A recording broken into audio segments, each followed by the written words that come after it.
Some players are a little bit stuck on picking up the whole pattern, so they're just kind of reducing themselves back to just settling for part of the pattern. And this is normal. It's not an easy thing to do. It's relatively easy to instill a muscle pattern, but it's not exactly easy to instill a mental pattern or a new way of thinking.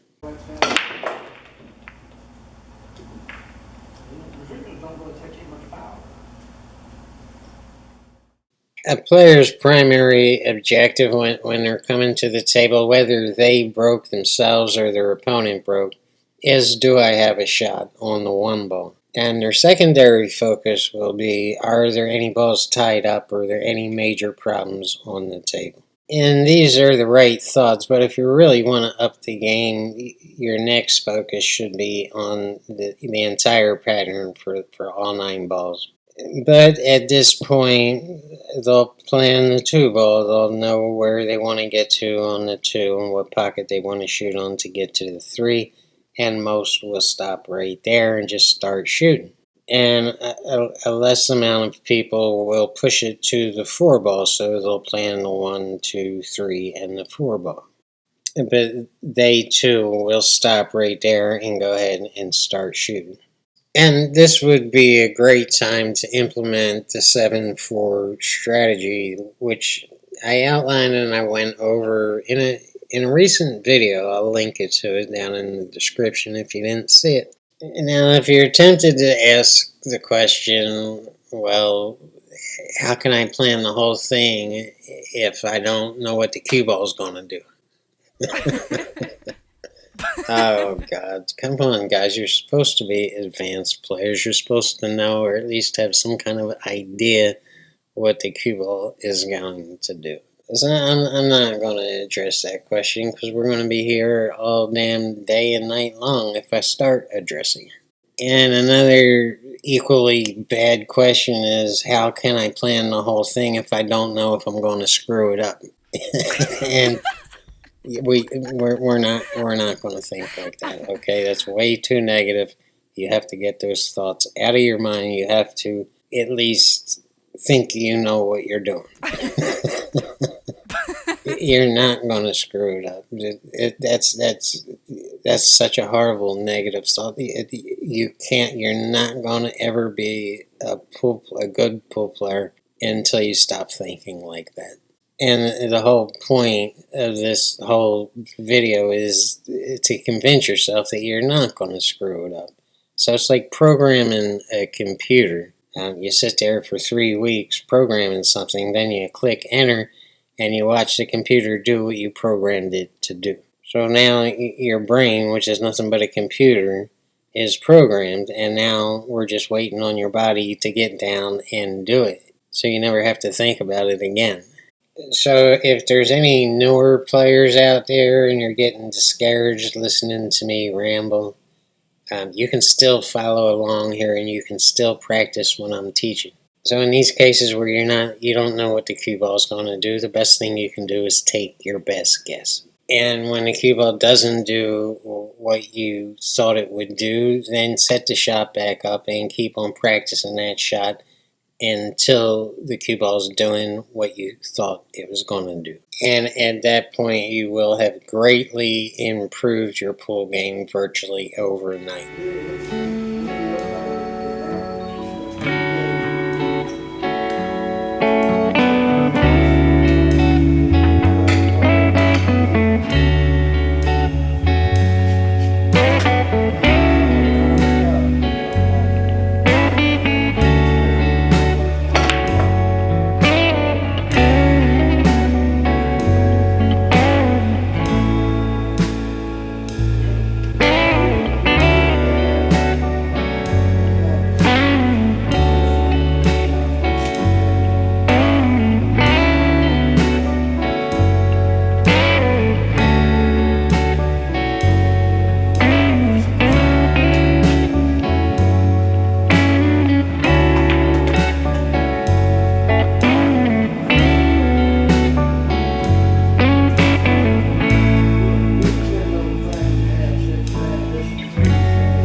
Some guys start with a 9 ball and think backward. I covered this strategy years ago in one of my videos. So they'll decide where they want to be on the 9, and once they decide that, they have to figure out where they need to be on the 8 in order to get that position on the 9. And for that to be done, they'll have to go back to the 7 and figure out where they want to be on the 7 to get right on the 8 in order to get that position on the 9. And then they'll keep on thinking like that all the way back to the 1 ball, and they'll go ahead and proceed with the run out. Some of you are now using the 7-4 strategy, which is kind of a shortcut to thinking backward. And again, if you don't know what the 7-4 strategy is, go back a couple of videos. And again, I'll put the link in the video description. And a lot of people think forward. So instead of stopping on the 3 ball or the 4 ball, they'll keep on pushing it to the 4 ball, the 5, the 6, the 7, the 8, and the 9, all the way through the rack. And once they're happy with that, they'll see it and they'll get down and they'll do it. It's not important how you see the whole pattern. What's important is that you do see it and you can see yourself doing it. I can't tell you how to think. Everybody thinks a little bit different. And again, it just doesn't matter as long as you see the whole pattern. Therefore, you can see yourself doing it, and therefore you can get down and do it.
you do it, plan the whole entire rack and the whole pattern. And while you're planning it, see yourself doing it and doing it right. I promise if you stick with this, your pool game will improve drastically. But that's the whole thing. You got to practice it. And this is mental practice. You have to practice it. Plan it, all of it, see it, feel it, and believe in yourself. Peace.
So you made 33.